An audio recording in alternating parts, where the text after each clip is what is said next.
All right, welcome back to Talking Shop. We're going to take a look today at Hebrews 1, verses 1 through 6, and we'll get into through verse 13, which is the alternate reading for Christmas Day. So if you're going to preach the epistle lesson on Christmas Day, God bless your preaching, and take a look at what we have to say today. You're up for it. You're up for the challenge. Yeah.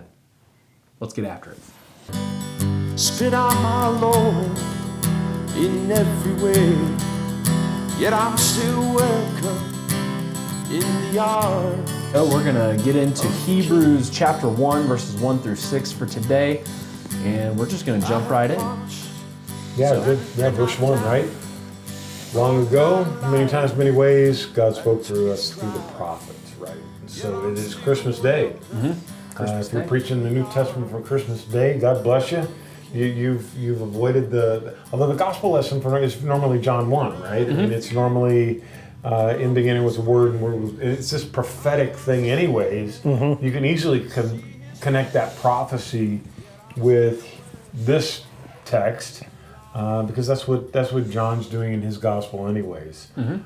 This idea of connecting to the Old Testament, and that's what he's going to do later. Right. Not too much later, another 4 verses later, he's going to just start cranking out all the different prophecies that Jesus fulfills.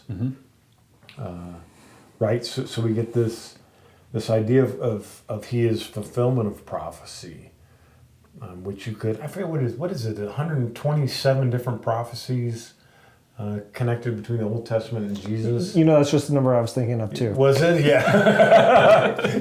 It's a lot. 127, 128, something like that. And just, the statistics of that, if he could fulfill just one of those, but he fulfills all of them, right? Yeah. Yeah, it's like finding a silver dollar in a foot of silver dollars across the state of Texas, finding one silver dollar in that. This is the odds of him doing 120 different prophecies. Sure. Actually, I think it's the odds of him doing one, quite frankly, about 128 of them. Math was never my strong suit. Right? So. There you go. But for those of you who like math, Put it in the comments. boom.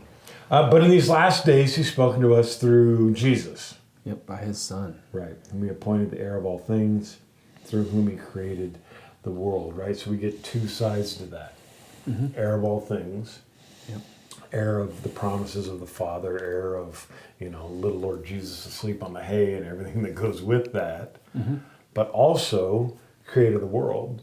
Takes us back to Genesis 1, which is pretty cool, right? You get this play on whom he is. It connects perfectly with John 1.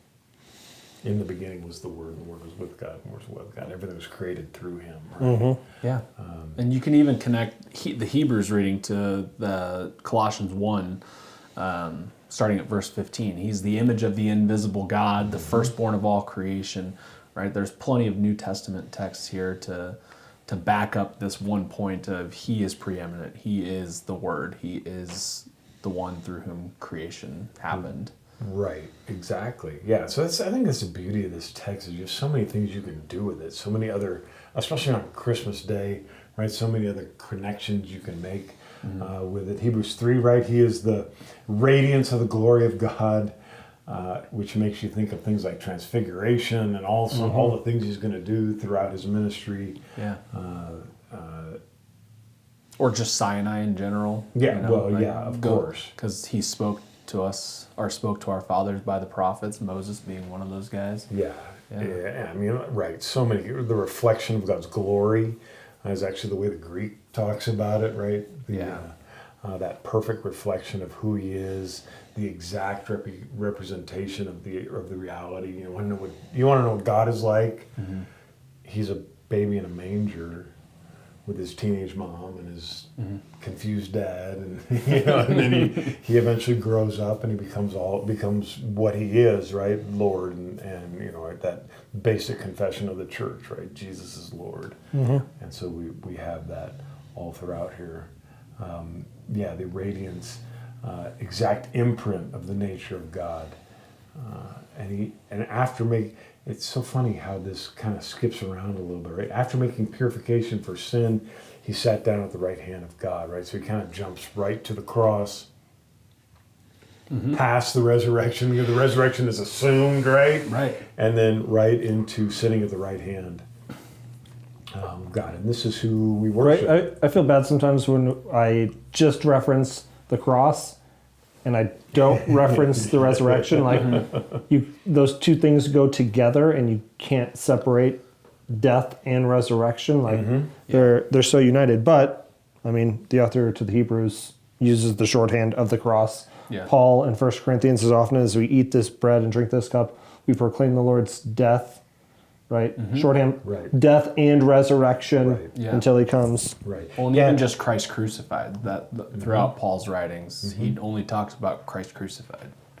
Yeah, it's really interesting how the resurrection is so often just assumed, right? This death was not the end of anything. We're talking about Jesus. It was so much more than that. Yeah. And they didn't have to say it every time for everybody to know it was the case. Right?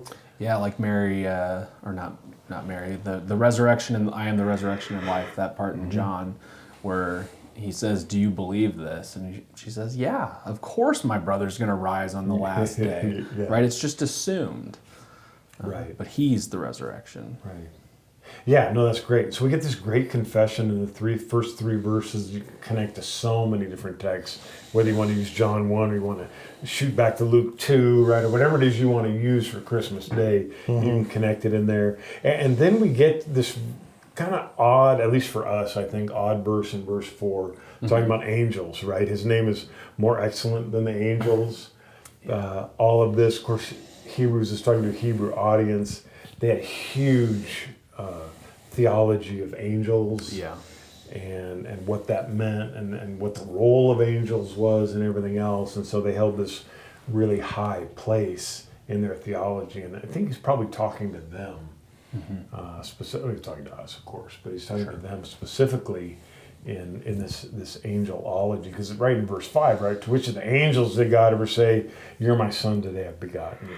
I've begotten Son of God, Father and Son relationship, right? That's not an angel thing. That's Jesus, That's creator and creation. right? And that is not the relationship between the Father and the Son. Right. Yeah. Right. Which is that fascinating piece, I think, about Christmas, is that the Creator comes into His creation Right? the same way He's allowed His creation to come to creation, that kind of thing. It's just fascinating. This is right, the humility of Christ that we talk about, to come in that way, right? And then he quotes, what is that, Deuteronomy or Psalm 2 and 2 Samuel.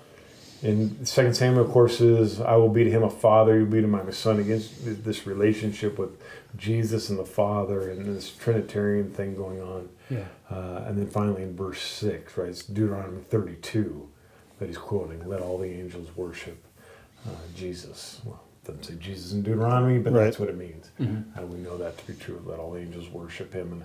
And again, if you want to connect this to Luke 2, right, the angels and the heavenly host, right, and they come and declare this birth of Christ. There's so many different ways that you can use this on Christmas Day and have it be effective if you wanted to make this either the core or something that you referred to.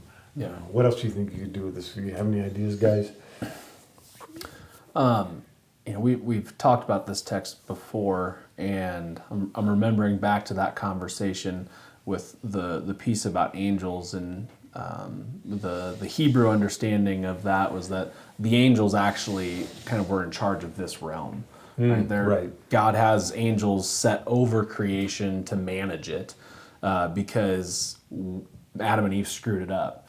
Right? Adam and Eve were supposed to manage creation and do all that, but they obviously couldn't because they fell into sin. So the angels were over the creation, and so when it says, to which of the angels did God ever say, you are my son, today I've begotten you, right? To the Hebrew here, they're like, yeah, you're right. These angels, they're around and they're managing the creation for God, but they're not the son. Right. Yeah. Right, and it's his creation. Yeah, it's the he son's came creation. into it, right, as a baby, as the one prophesied of old, right? All of that Old Testament is fulfilled in him. Yeah. Well, and it even plays into there's angels and there's demons, and this is the realm of Satan. Like Satan kind of has dominion over the earth, even though it's It's laughable when he says to Jesus, "Look at all of the kingdoms of the world, and I'll give these to you if you'll just bow down to me." Right? That's Satan's dominion, but truly it all belongs to Christ himself, for he was there at creation, and it was created through him and for him. Right. No, that's good.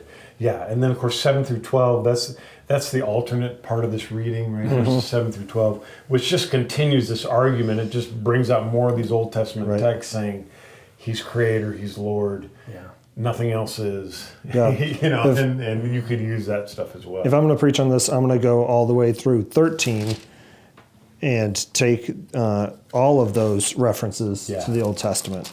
Right, Yeah. 5 of them. There's 7 references here. 5 of them from the Psalms, and I'm going to take that opportunity to say, look at all of these Old Testament references. All of them are pointing forward to Jesus. This is the fulfillment. And right back to verse 1, he spoke to our fathers by the prophets. All of the prophets pointed forward to Jesus. Right, and Jesus says as much, like, all the law and the prophets, they speak of me, and then he unpacks how all of the scriptures point forward to him. I might Luke unpack 24. that. Right. In case you guys are looking, it's Luke 24, 44 through 53. Yeah. And I might plant some seeds here for the baptism of Jesus, right? Because all of these references are talking about Jesus' sonship. I'm going to plant some seeds there and then bring them back up in a couple months when we get to the baptism of Jesus, when the heavens are ripped open and God says, "This is my son." Hey, look, all of these Old Testament references that we talked about on Christmas, they said that he's the son. And then at his baptism, you have the heavens ripped open and him saying, "This is my son." So in case you're curious about who this Jesus guy is, in case you missed it in all of the Old Testament references, let me just rip open the heavens and tell you. Straightforward. That's really good. Yeah. Well, and the other thing that does, and you brought this up, verse 13 brings you back to verse 3, right? This idea if he sits at the right hand of God. Well, the writer of the Hebrews says that, and the Old Testament says, right, he's not coming up with something new. It's not like, hey, there's a brand new thing, right? Right. This, so they have these great connections. In here. Great one to preach on Christmas Day. Anything else, guys? Did we